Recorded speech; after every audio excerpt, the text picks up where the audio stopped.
Hi, welcome to another IGCSE physics video. In this video we're looking at section 1.13, which is about pressure. In this video we're only looking at part 1. There's a link to part 2 in the description box if you want to learn about barometers and manometers. In this video we will learn about the general concept of pressure, and we will also learn about liquid pressure. So what is pressure? Pressure is a measure of force exerted over an area.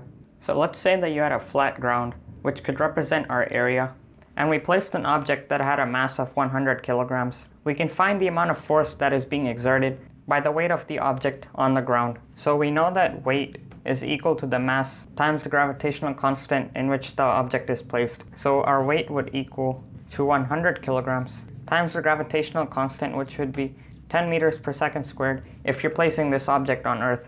Well, if we multiply 100 by 10, we get 1,000 newtons. So this object has a weight of 1,000 newtons. But if we look at this diagram, we can see that the weight is only being exerted in the circle. And if you look at the circle from the roof's perspective, then it looks something like this. You have a circle that is in the middle of a rectangle, and this is where our weight is being exerted. So let's say that a weight of 1,000 newtons is being exerted in this circle where the weight would stand. And let's say that the area of the circle is 1 square meter. So for this case, our pressure would equal to 1,000 newtons, which is being exerted on this circle, which we said had an area of 1 square meter. And we get that the pressure equals to 1,000 newtons per square meter. So from the definition of pressure and the calculation that we just did, we found out that the unit for pressure is newtons per square meter. That is the fundamental unit of pressure. However, like many quantities in physics, usually we change our fundamental units to a derived unit. So the fundamental unit of pressure, the Newton per square meter, can be changed into a derived unit of Pascal. Pascal is represented with PA, and it's equivalent to newtons per square meter. So we can write the pressure that we solved here as 1,000 Pascal. So that's the pressure that this weight is exerting on this area of 1 square meter. Now let's say that you have two surfaces on which you place a block with a mass of 10 kilogram in different orientations. So in the first case, we have this block which has a mass of 10 kilogram, and in the second case, it also has a mass of 10 kilograms. And we know that the g will equal to 10 meters per second squared for both of these scenarios because both of the objects are placed on Earth. But would the orientation of the object change the pressure? Do you think if I place this block in a vertical position will differ in pressure if I place it in a horizontal position where I have more surface area? Well, first let's find the weight of both of these objects. We know that weight is given by the letter W, which equals to the mass times the gravity. So our weight for these objects would equal to the same mass of 10 kilograms times the gravitational constant for the Earth, which is 10 meters per second squared. So if we multiply 10 by 10, we get 100 newtons. So that's the weight for both of these objects. But what about the area on which these blocks are sitting? Let's say for the vertical block, the block was exerting a force of 100 newtons on an area of 4 square meters.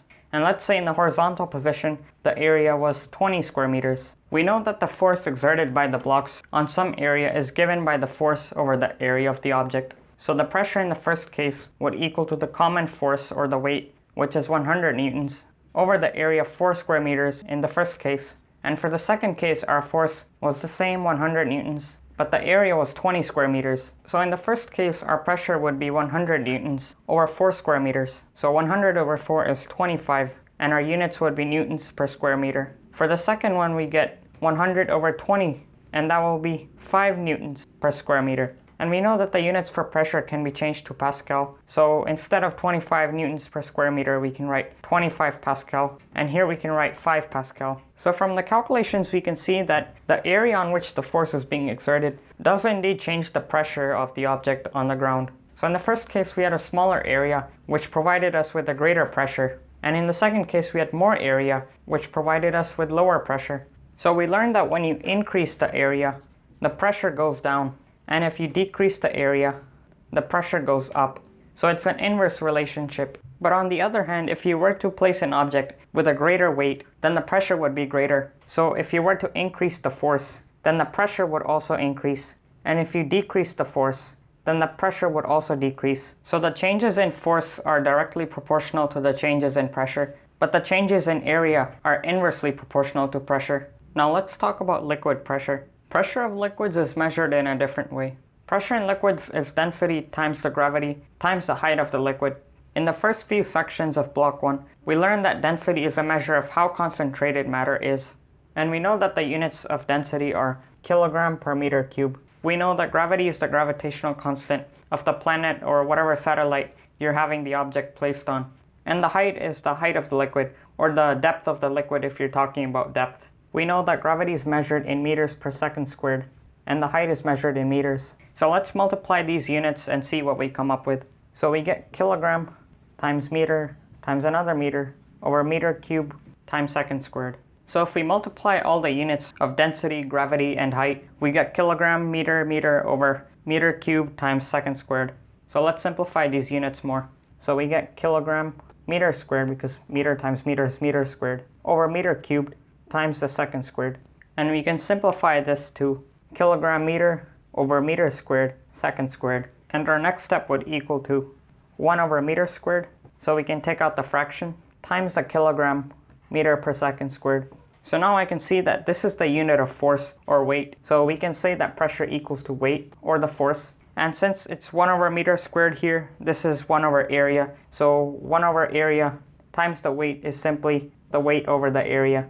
So we can see that the pressure of liquids is the same as measuring the pressure of solids. The units for liquid pressure are the same. We will use the Pascal. So let's say that you have a trough that's filled with some liquid. Let's say that it's filled with liquid X. And let's say that the trough is filled to a height of 1 meter.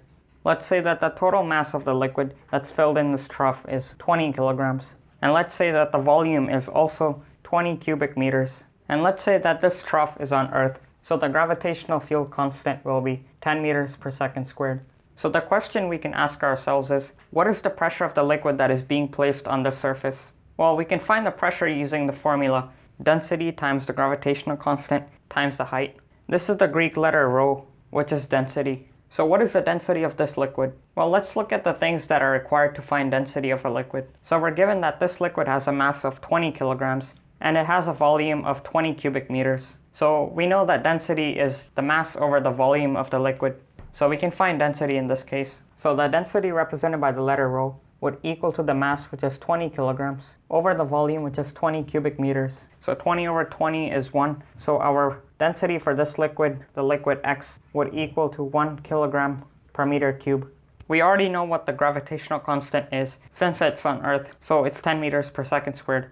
And we know that the depth or the height of the liquid is 1 meter. So let's plug in the values for the quantities to find the pressure. So the pressure of the liquid on the base is equal to the density, which is 1 kilogram per meter cube, times the gravitational constant, which is 10 meters per second squared, and times the height, which is 1 meter. So 1 times 10 times 1 is 10. So our pressure would equal to 10 Pascal. So in this case, we can see that the pressure is very small. Based on what we had in this example, let's look at for some reasons why the pressure is so low. Well, if you look at the height, we can see that it's only 1 meter. If it were 2 meters, then the pressure would be twice as much. So the height of the liquid is not much. If we look at the gravity, it's 10 meters per second squared.